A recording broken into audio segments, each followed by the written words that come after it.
Thank you so much for giving the honor. And it is now my privilege to invite our respected chief guest, Professor M. Singh, Honorable Vice Chancellor of Manipur University, to share his insights and officially inaugurate this seminar.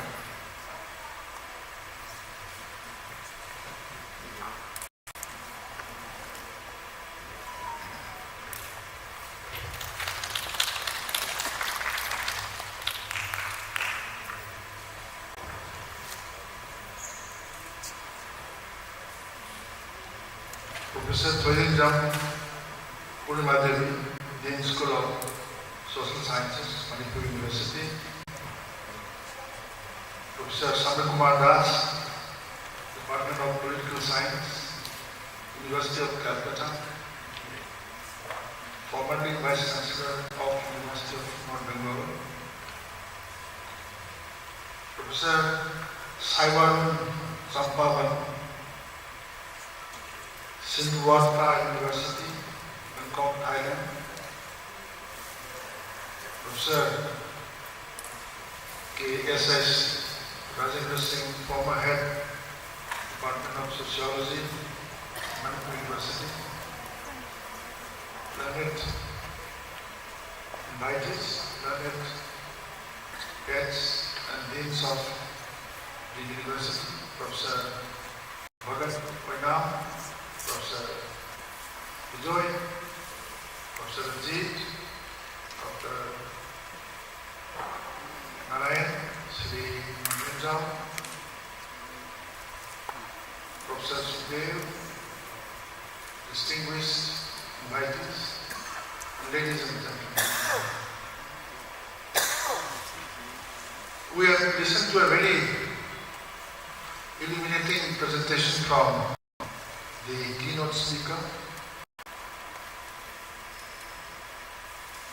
The theme of this 2 days international seminar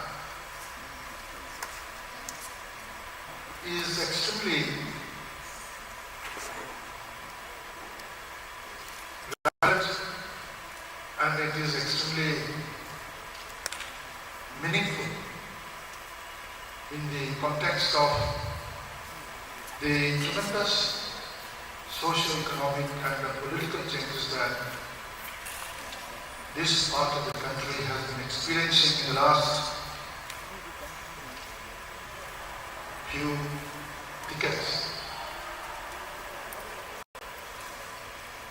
There have been plenty of publications on this.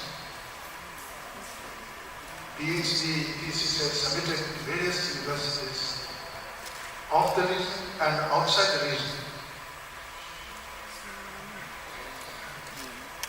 particularly on the theme of ethnography and ethnicity. And these books are very popular in different parts of the country as well as outside the country. But whenever I get opportunity, I keep telling my friends that the ethnography or the ethnicity which are there in this part of the country, the study is very, very incomplete because some of the important sources which need to be consulted in the preparation of all these monographs, they have not seen it. What the scholars have done primarily are the sources which are available in India, sources which have been left behind by the colonial anthropologists and administrators, along with some of the Christian missionaries who used to travel deep into the valleys, dales, and in the mountainous region all across this northeast region in order to prepare the further intrusion of colonialism in this part of the country. Because colonialism and the cross and the church, they go together.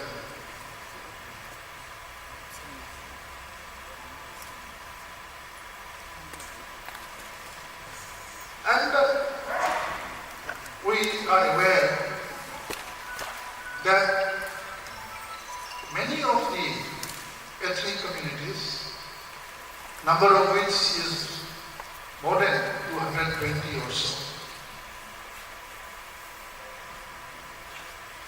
They have been, as the keynote speaker had very successfully and very authentically argued about the movement of various ethnic communities from different parts of southern China and all around Southeast Asia, then through Burma into Northeast India. So, therefore,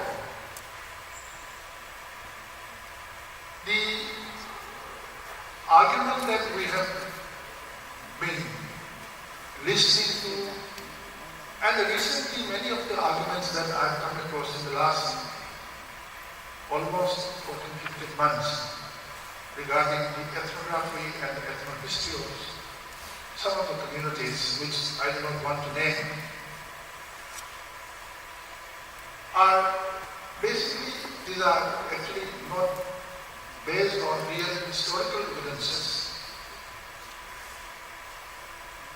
and various kinds of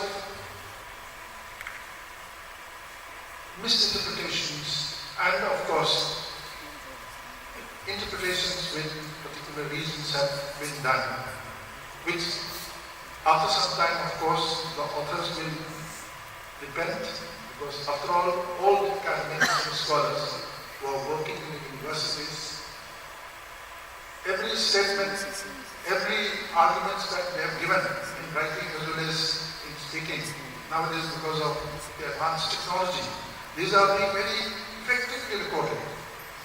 And whatever the scholars they have spoken, if they have spoken outside the frame of what they should do,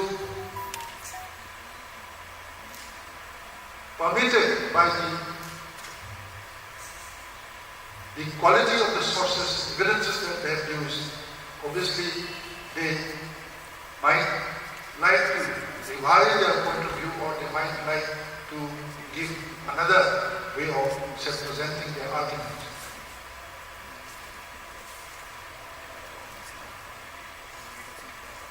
On Northeast India, particularly, of the various ethnic communities, after the coming of the Christian missionaries, particularly the American Baptists, the different communities which have embraced Christianity, but for some of their folk traditions, many of their traditional ways of livelihood, their philosophy, indigenous philosophy, their life work of the 18th, 19th, and in the earlier centuries, their rites and rituals, they have practically abandoned it after the second half of the 19th century, because the new faith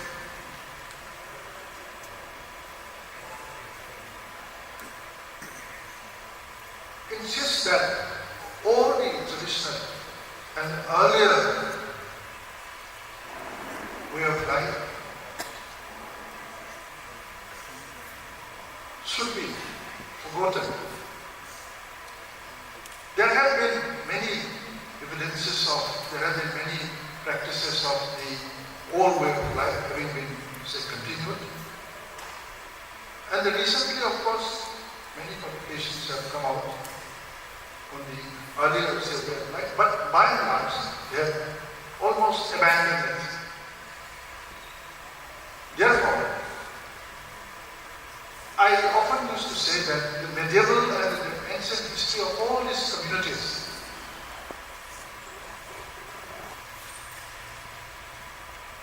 they are ignored, or should I say almost forgotten aspect of these ethnic communities, and we find in most of the publications, very sketchy kind of arguments and very sketchy kind of presentations, with very less references to the sources. And it is in this context that I would like to appeal to my colleagues and scholars who are working on archaeology. Archaeology is one area in which the ancient and the medieval history of all these communities in northeast India can still be reconstructed in a very, very scientific way. And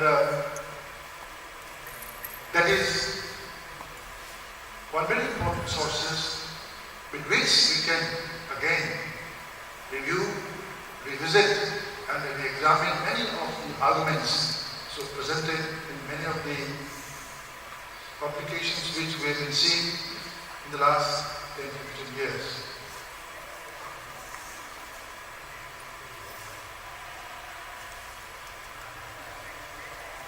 Now, the present seminar with the sub-themes that they have given here, I believe will give an opportunity to all the academic scholars to reflect on whatever sources that they have come across and see and compare with the kind of narratives that have been presented in many of the books that we see in the library. I'm sure that the next 2 days will provide a very, very interesting opportunity for many of the scholars and academics to question, to re-examine and to reassess the findings of many of the scholars which they have brought out in the form of books in the last 10-15 years. And I hope that the seminars will come out with some understandable and some good recommendations which can give a perspective to the young scholars which are dealing with this part of the country. With these few words, I want to thank all the learned colleagues, scholars and academics who have very willingly come and agreed to be a part of this active deliberation in the next 2 days. Thank you very much.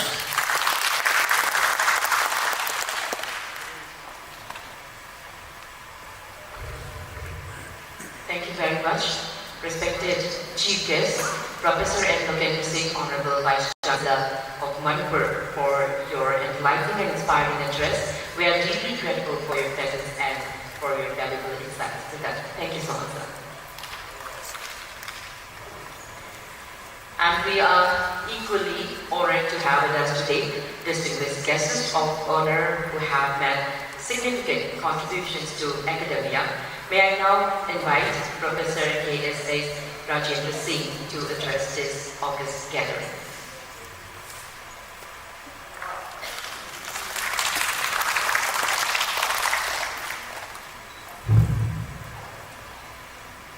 Respected Professor Lokendra, Honorable Vice Chancellor of the University, who has just left us because of his prior commitment, and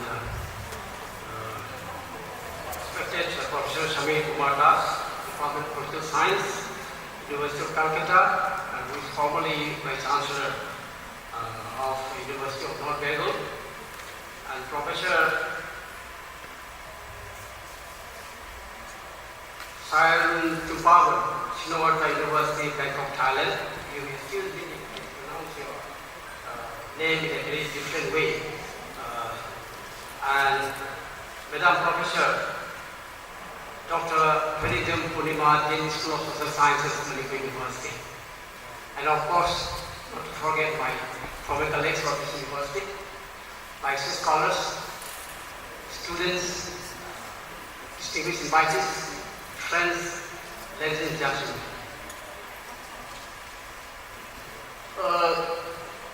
We have listened to a very illuminating speech from Professor Samir Kumar Das, and a very good and knowledgeable kind of speech from our chief guest. And I think there is not much of what I, as a student of sociology, could add to what has been said earlier. But I would like to start saying that this 2 days international seminar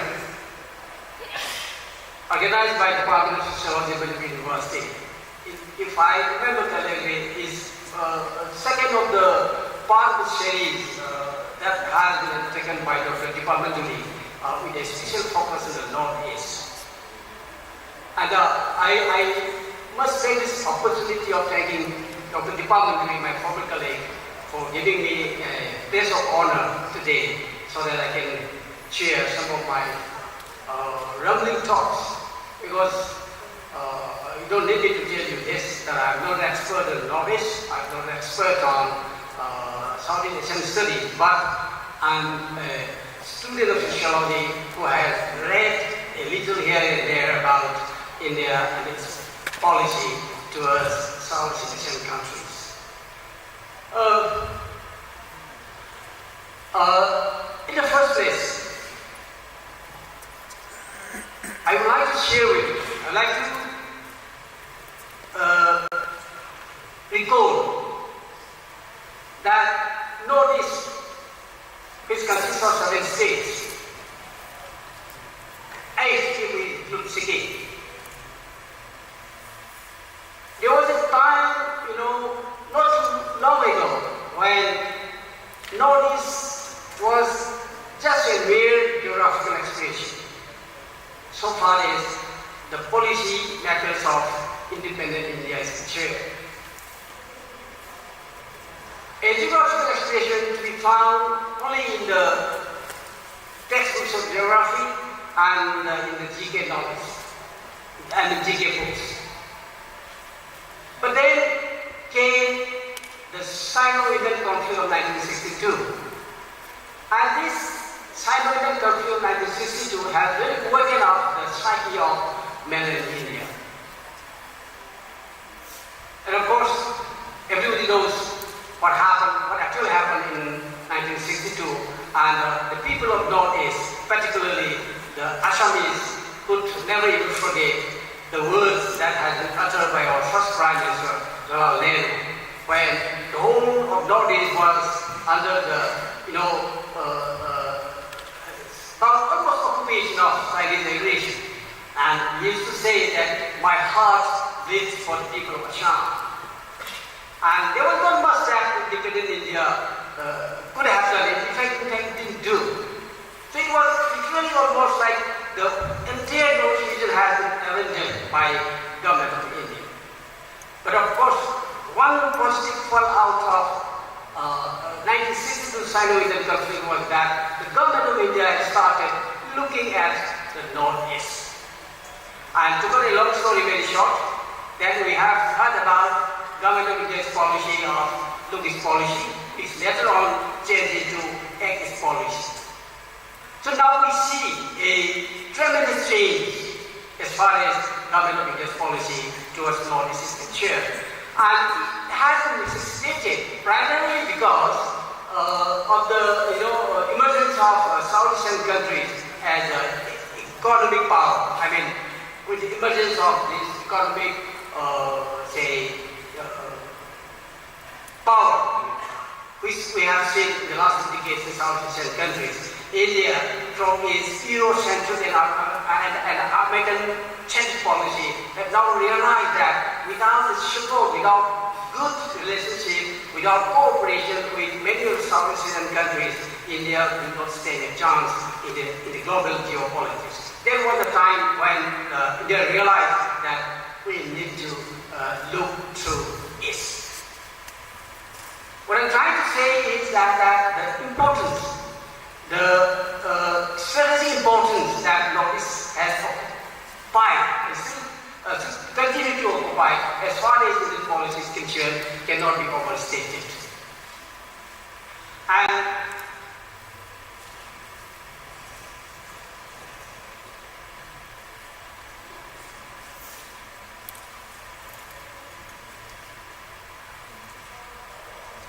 And it is through this change in policy of government of India that the need to understand, the need to study more on the northern states and its people, society, economy has assumed all the more importance.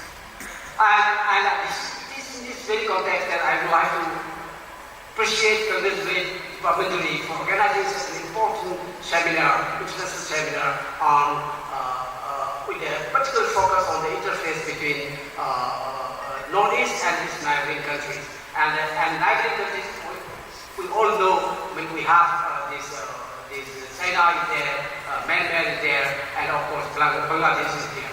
And with the recent happenings in Myanmar, with the taking over of the democratic government of Myanmar by the military junta a couple of years back, and with the latest happening in Bangladesh, the importance, the strategic importance of Northeast is assumed so much of importance that India can no longer, neglect as it used to the entire North region.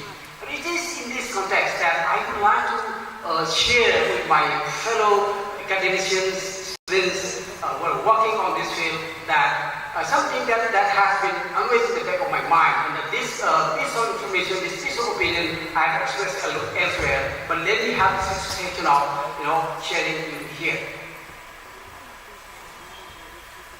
When India talks about or began putting into action the words of this policy to end this policy, one aspect that has escaped eyes and ears of division against. I would like to call them division against, who are responsible for making India's policy, particularly towards South Asian countries.